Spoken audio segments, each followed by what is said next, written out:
Who are you? The words slipped from Abigail's lips like the quietest whisper, yet they pierced the heavy silence of the restaurant with startling clarity. The man sitting alone at the table hesitated, his dark eyes widening momentarily, as though seeing a ghost.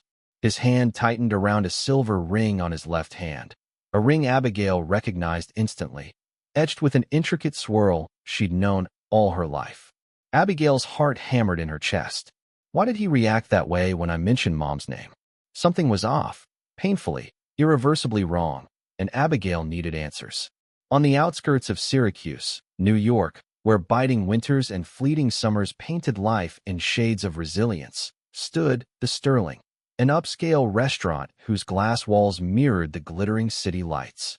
Inside, the air buzzed with quiet conversations, and the aroma of gourmet cuisine mingled subtly with ambition. Among the elegantly dressed patrons moved Abigail Foster, a 24-year-old waitress whose tired blue eyes hid 1,000 quiet struggles. Her dark hair was pulled back neatly, her smile warm and sincere despite the toll of 14-hour shifts she endured daily. Abigail wasn't there for luxury or status. She worked tirelessly to pay for her mother's escalating medical expenses. Abigail's mother, Evelyn Foster, had been battling lung cancer for 2 long, grueling years. Treatments had drained their meager savings, confining them to a modest, deteriorating home on Syracuse's forgotten edge, where leaks outpaced repairs and warmth was an uncertain luxury. Abigail had left college to care for Evelyn, trading textbooks and youthful dreams for trays of food and hard-earned realities. Every night, she whispered encouragement to herself, just one more shift, one more day. Then came a bitterly cold Tuesday evening in March 2025, a night that would alter everything Abigail had known. The Sterling brimmed with its usual clientele, executives in tailored suits, couples adorned with glittering jewelry. But one man, entering alone, seemed to part the room effortlessly, as if invisible threads of authority radiated from his poised form. He was in his early 50s, distinguished, his black coat impeccably tailored, his presence drawing respectful murmurs from the staff. Abigail didn't know him, yet felt the shift in atmosphere immediately. Approaching his table near the panoramic window where flurries of snow swirled in an ethereal dance, Abigail maintained her practiced composure. "Good evening, sir. Welcome to the Sterling. May I start you off with something to drink?" The man raised his gaze slowly, his eyes sharp yet distant. "A dry martini and your chef's special, lobster ravioli, please." As he spoke, Abigail's attention caught on the silver ring again. It matched perfectly the one her mother wore, a ring Evelyn kept hidden away, too precious and painful to display openly. Abigail brushed away the notion as coincidence, scribbling the order before retreating quickly. When she returned with his dinner, the man was lost in thought, staring through the glass as though entranced by the falling snow. "Here's your meal, sir," Abigail said softly. Curiosity tugged at her heart. "Forgive me, but your ring, it's beautiful. My mother has one exactly like it. May I ask where you got it?" The man froze, fork suspended midair, an unmistakable flicker of shock, and something deeper, pain, perhaps, crossing his face before he quickly masked it. "It's custom-made," he said quietly. "An old memory. What's your mother's name?" "Evelyn Foster," Abigail answered, carefully observing him. A subtle but visible shudder passed through him. His gaze dropped, voice thickening as he murmured, "That's a beautiful name." He paused, then asked hesitantly, "Could you give me your address?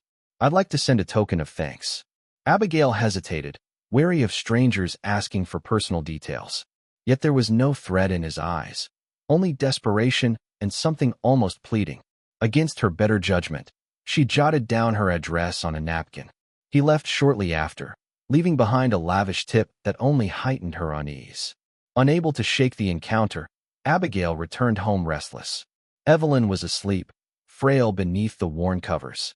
Quietly, Abigail retrieved the hidden ring from the bedside drawer.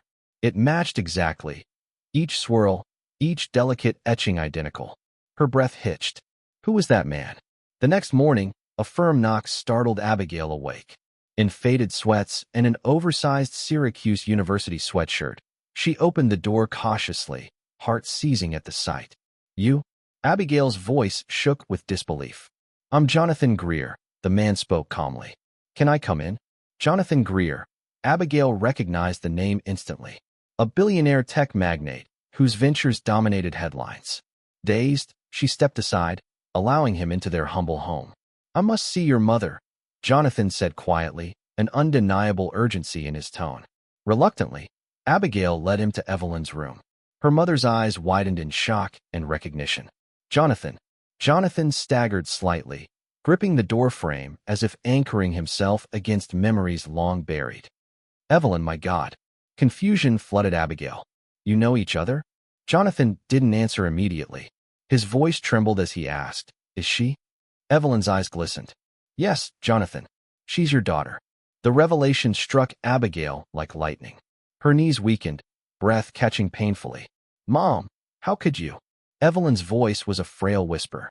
I was pregnant when you left, Jonathan. I couldn't tell you. You were building an empire. I was nobody.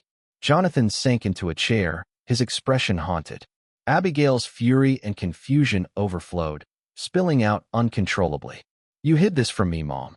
My father, a billionaire, was alive, and I struggled all these years. Why? Jonathan's voice broke. I had no idea, Abigail. If only I'd known. Days passed painfully. Abigail worked numbly, betrayal clouding her heart. Then, Jonathan returned, resolved, repentant.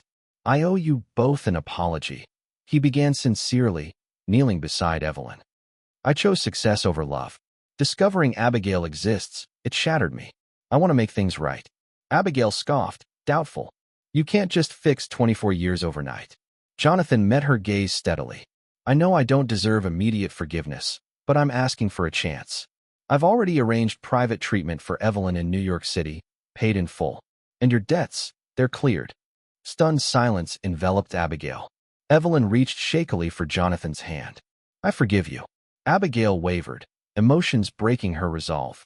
I don't know you, she whispered, vulnerable, yet hopeful. Jonathan embraced her cautiously. I'll spend every day proving myself to you. Months later, Syracuse blossomed into spring. Evelyn's health improved dramatically under expert care, and Jonathan relocated them to a beautiful lakeside home. Abigail re-enrolled in college, reclaiming dreams long forgotten. Life wasn't flawless. Awkward dinners and tentative conversations marked their healing, but love gradually stitched their fractured bonds. One tranquil evening, Abigail traced the silver swirls on the ring Jonathan gave her, a symbol of family reclaimed, dreams restored, and the transformative power of forgiveness and love.